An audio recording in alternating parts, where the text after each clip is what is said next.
John Cusack, interprété par Amandine Peuzet. Chapitre 21.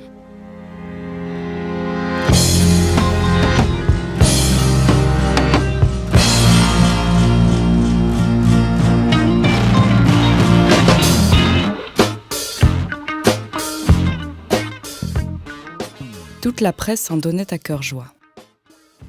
Les quotidiens et les hebdomadaires spécialisés affichaient des titres accrocheurs et souvent en rapport avec la carrière de l'acteur. La référence qui revenait le plus fréquemment était l'allusion au film Dans la peau de John Malkovich.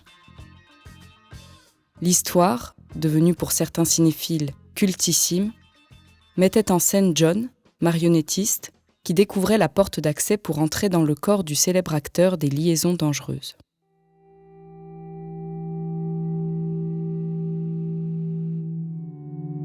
Les journalistes n'écrivaient pas avec réserve et le fait divers qu'ils devaient développer leur donnait l'occasion de s'amuser sur cette proximité scénaristique. Chaque acteur est lié à un rôle et à sa mort.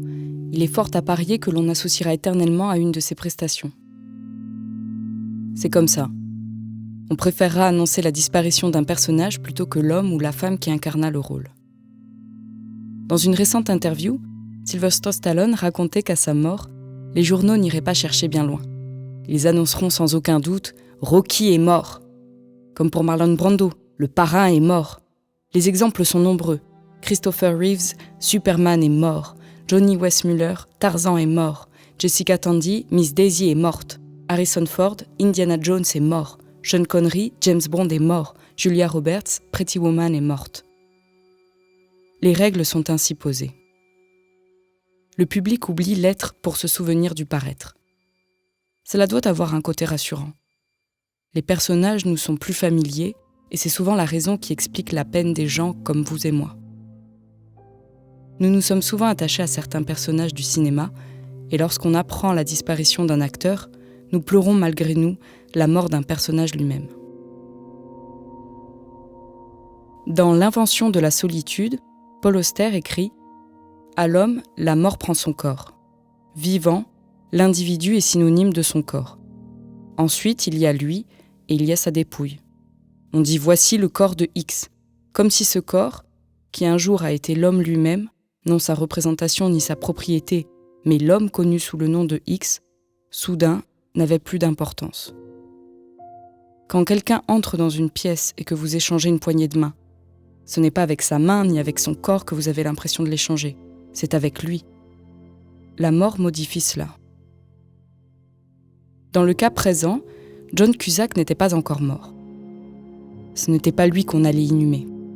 Mais la presse People ne pouvait s'empêcher d'utiliser la même approche commerciale et humainement rassurante pour relater les événements de ces derniers jours. Les reportages parlaient de personnages plutôt que de personnes. John incarnait un nouveau rôle et le méchant était interprété par Michel. Toute l'histoire fut rapportée comme un récit. Le vocabulaire utilisé, la syntaxe employée faisait de ce drame l'objet d'un presque roman. Michel était mort.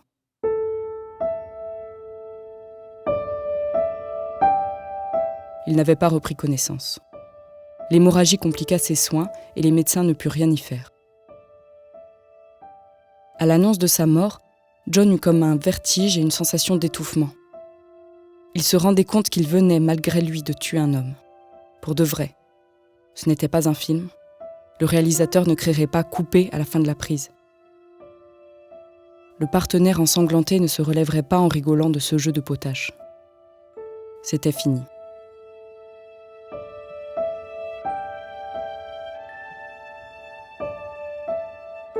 Dans le couloir des urgences, Michael Gaylord dissimula très mal un sourire de satisfaction. L'incident prenait une tournure qui lui plaisait. Son poulain s'en sortirait. Certain. Il suffisait de bien charger le cas de Michel sur ses tendances machiavéliques et l'affaire serait dans le sac. Il n'avait aucune peine pour lui. La mort de Michel ne le troubla pas. Bien au contraire. Dans sa tête, il organisait déjà la suite de l'histoire. Interrogatoire. Petit 1, état des faits. Petit 2, culpabilité de Michel. Petit 3, légitime défense. Petit 4, grâce des tribunaux. Ce schéma était cousu de fil blanc. Le Big Boss n'était pas du genre à perdre du temps à espérer. Il aimait le concret, et le cas de John suivrait à la lettre ce qu'il avait prémédité. Il faut faire une annonce à la presse. Ils ont les dents qui les chatouillent. Fiona semblait aussi ravie de la mort de Michel, en tout cas en apparence. Elle ne voulait pas contrarier le patron des studios. Elle pensa surtout à John. Son inquiétude était sincère, et même si elle n'avait jamais eu le temps de lui avouer, elle aimait son petit comédien. Elle avait de l'affection pour lui, comme une bonne tante, celle que l'on prend plaisir à appeler naturellement Tata. Fiona s'imaginait la douleur dans laquelle John pouvait se trouver. Lui qui ne ferait pas de mal à une mouche. Il devait se sentir désemparé, démuni. Elle pensa aussi au malheureux. Elle ne comprenait pas encore ce qui avait pu se passer. La courte rencontre qu'elle avait eue avec Michel ne présumait pas de cette fin. Elle avait été séduite par cet homme charmant. Ils devaient normalement se retrouver après la projection du film. Elle avait flirté avec lui. Et maintenant, il était mort. « Je peux y aller si vous voulez. Après tout, ce serait logique. Je suis son agent. » Une fois l'annonce faite, les journalistes reportaient en direct de l'hôpital l'événement. L'actualité de ces derniers jours était creuse et ce fait divers avait le profil idéal pour faire remonter une audience télévisuelle en baisse. On racontait tout et n'importe quoi. Sans trop d'informations, les reporters esquissaient des trames de l'incident en émettant quelques suppositions hallucinantes.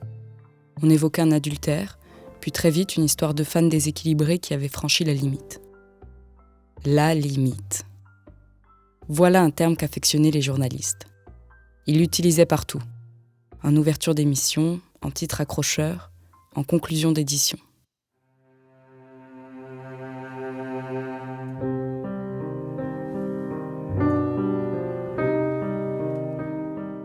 La mort de Michel amena le monde de la presse à réfléchir sur les relations intimes des stars avec leurs admirateurs. Les exemples étaient très nombreux et le plus significatif était la fin de John Lennon. Abattu par un fan qui lui en voulait d'avoir quitté son groupe préféré. On relança l'histoire de la tentative d'assassinat de Ronald Reagan, menée par un fan de Jodie Foster. Des individus qui menaçaient des artistes comme Madonna, Brad Pitt. Des débats furent organisés avec des témoins qui racontaient leur parcours de fans. Sur les plateaux de télévision, on avait l'impression de voir réunis d'anciens dépendants à quelques drogues comme l'alcool ou la cocaïne. À défaut de cela, les témoignages provenaient d'ex-dépendants à la star.